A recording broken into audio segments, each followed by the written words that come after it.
What a great honor and privilege it is to speak to some of the bravest people in the world today who have had such an enormous impact and will continue to have an enormous impact on trying to bring about peace to the Middle East and to the world.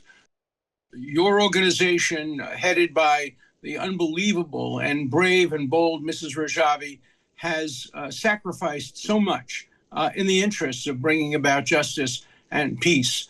This is an incredibly important time in the history of the Iranian people, in the history of the Middle East, and the history of the world. Let me explain why I believe that. The Iranian regime, the evil mullahs of the Iranian regime, have never been more vulnerable to regime change coming from within, never been more vulnerable, but at the same time, they've never been more dangerous to the Iranian people, to the people of the Middle East, and to the people of the world. As Mrs. Rajavi has correctly pointed out, today, after this regime has brought much of the Middle East and large parts of the world to destruction, there is widespread agreement in the West that the current regime in Iran is the main source of terrorism, war, and instability. And nobody can deny that.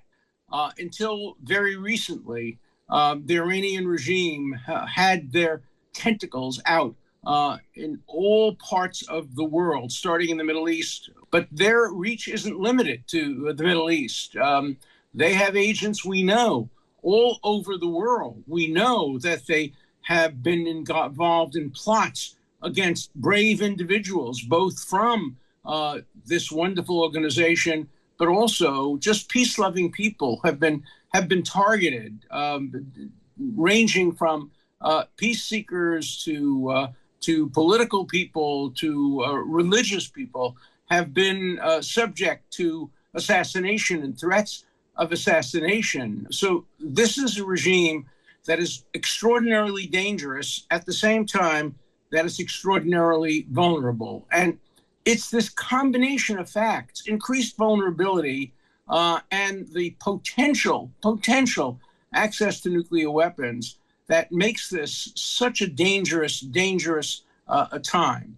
The United States and Iran are engaged in negotiations. Trump has made it clear that they would prefer a non-military solution to the problem, but they've also made it very clear that they will not accept, under any circumstances, an Iranian regime with nuclear weapons. Now, previous administrations have said the same thing, but this administration seems to really mean it.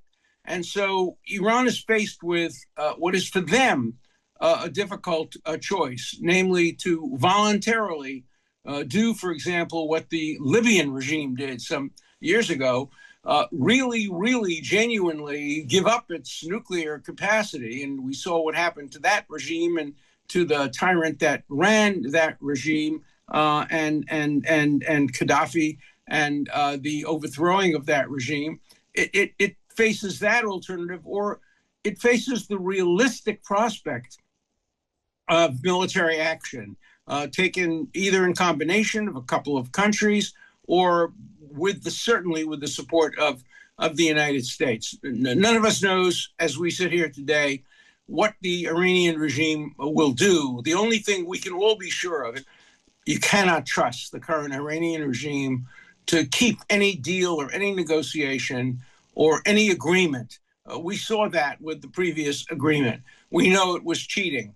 We know that despite the fact that the regime misused religion by announcing that it had a fatwa against the use of nuclear weapons, we know that for a fact it was developing nuclear weapons. We know because as the result of intelligence provided by this wonderful organization, the Iranian secrets have been exposed, and no organization has been more important in making it clear to the world that Iran doesn't keep its promises and that it cannot be trusted.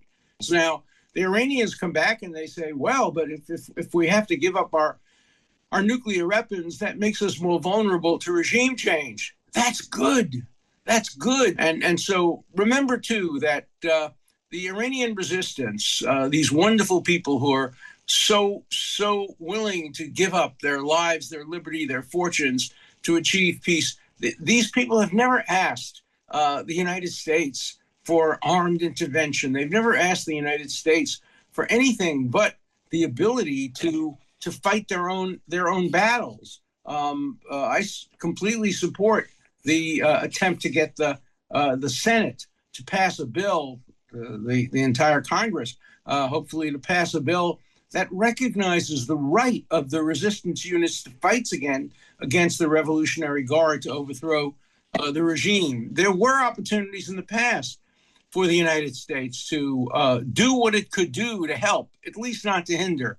And unfortunately, the United States has not played the role it could have played in helping to bring about regime change. If regime change had been brought about years ago, consider how many lives of innocent people could have been saved. And so, we live in this crucial time. There probably has never been a more dangerous time, and at the same time, a more opportune time to do what we all want to do. And none of us will rest until we see democracy, republic, freedom, elections. And we know what the result of elections would be in Iran. Can you imagine what would happen to the world if there were an Iranian republic of the kind that Ms. Rajavi is talking about, a free republic with great institutions of learning, great academic institutions, which can share its magnificent technological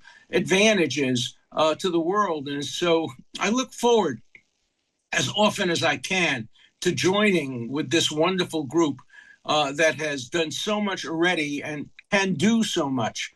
And we have to remember that there's no returning to the past. We have to look to the future, the bright future. And the bright future is what Mrs. Rajavi has pointed out in her 10-point program, which every person in the world should read. It should be hanged on every billboard. If Iran could be turned into the 10-point program that we've seen set out, what a beautiful world we can live in. So I want to tell you that as long as the good Lord gives me the strength to fight for justice, something I've been doing for the last 70 years of my life, I will support this cause, and I will urge others to support this cause. And I will hope that we will all live long enough to see a regime change and to see an Iranian regime, democratic, Republican, principled, with elections, with free speech, with freedom of thought, freedom of conscience. And what a world we will live in if we can see that change. And if a change occurs there, it can occur anywhere. And so right now, the Iranian people need our help, and we have to give them our help in every way we can. And the best way to do it is to support Mrs. Rajavi, to support her 10-point program, to support a non-nuclear